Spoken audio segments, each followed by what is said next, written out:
We all have expectations, and it is time to destroy your expectations with the true reality. It is indeed time for a reality check. Enjoy.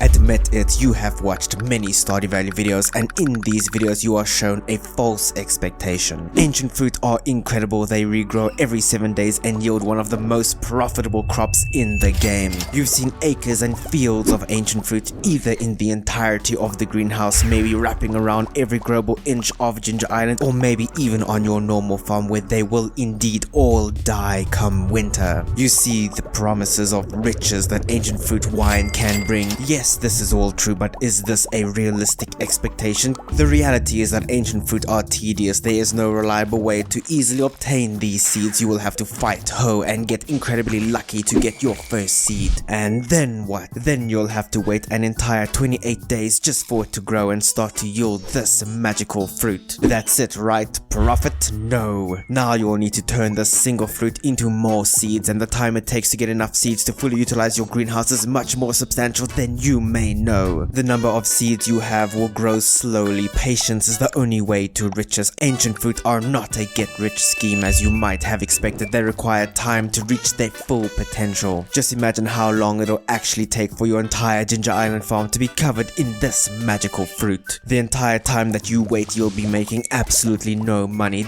Do you want more than one greenhouse? Well, you can have more. They are not really greenhouses, but they sure as hell behave as one. That's right, deluxe sheds filled with garden pots. The promise is that if you grow regrowable crops in these mixed with deluxe retaining soil, you have a makeshift greenhouse where your crops will never die no matter the season. Additionally, you will never have to water these ever again. This is incredible. Sure, you can only fit 137 of these in a shed, but with multiple sheds, you may just be unstoppable. Is this too good to be true? The answer is no, they really are that good, and that is exactly why these things are so incredibly tedious to set up. It might not actually be worth it. A single garden plot requires 1 clay 10 stone and 1 refined quartz. A single serving of deluxe retaining soil requires 5 stone, 3 fiber and 1 clay. To make a single makeshift greenhouse, it'll cost a grand total of 275 clay. Let me tell you something about clay. If you don't exploit the game and use this dodgy clay farming mechanism, getting that much clay is a nightmare of a task. You'll be visiting the dig site weekly just to get some clay. You'll be hoeing in the mines for days on end, and you'll still be incredibly far from your goal. Creating this incredibly overpowered makeshift greenhouse is a grind. It's worth it. Just expect the reality that you are getting yourself into. But for some reason, you cannot use ancient fruit in garden pots unless you use mods. So the crops you'll be growing won't even be that valuable. The best option is pineapples.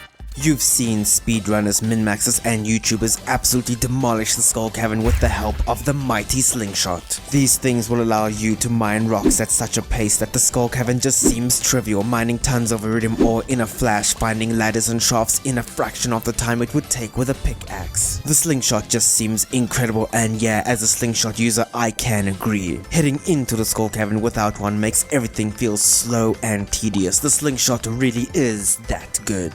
However, the reality is that this thing is hard to learn and even harder to master. You can't shoot at rocks directly, you need to hit walls or enemies. The ammo is incredibly expensive to craft and even more expensive to buy from the Adventurers Guild. You'll be missing shots, damaging yourself and leaving yourself open and vulnerable against the mighty serpent. And you know what? It's about 10 times harder to use on a controller and 1,000,000 times harder to use on mobile. The Slingshot was made for the mouse and keyboard, and even then the controls are janky and require practice and skill to master.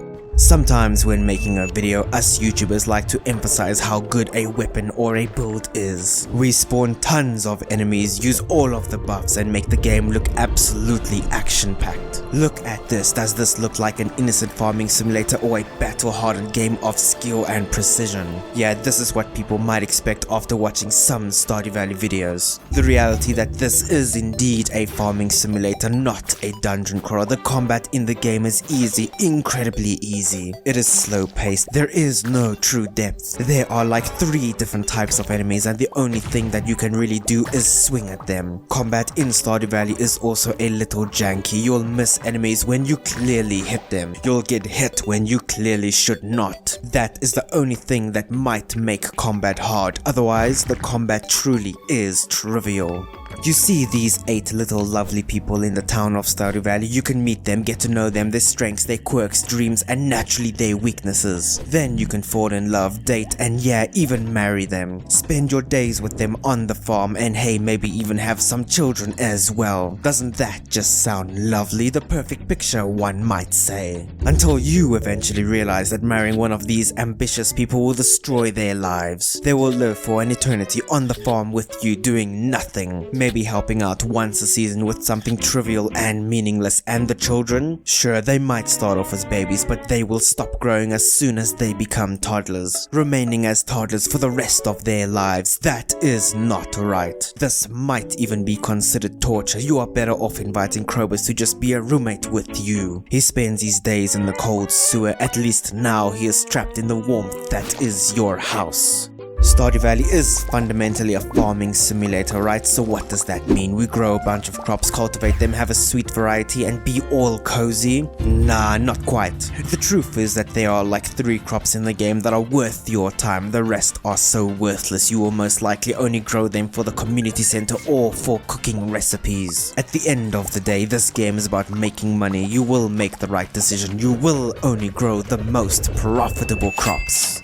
We are all used to the AAA environment around us. Buy a game for $60, get the battle pass, buy the DLCs, and of course the microtransactions. Are we living in a nightmare? Are games designed to pinch every little bit of money out of us? Well, yes they are. Surely Stardew Valley is no different. Well, you have been fooled. This game was released at an incredibly low price and continued to get multiple massive gameplay updates all for free. No additional purchases, just free gameplay for you to enjoy. It almost feels too good to be true. What is the catch here, Mr. Concerned Ape, sir?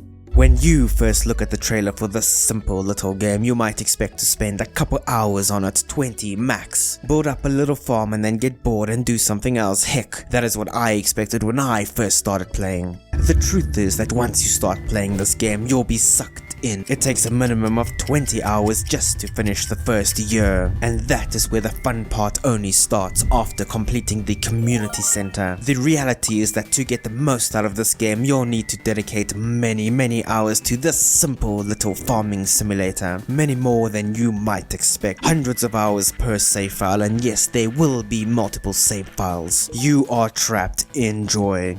Those were the expectations versus their true realities in Stardew Valley. The truth was revealed, just how it is revealed in this video about 13 do's and don'ts in Stardew Valley. Thanks for watching, but for now, I will see you in the next video.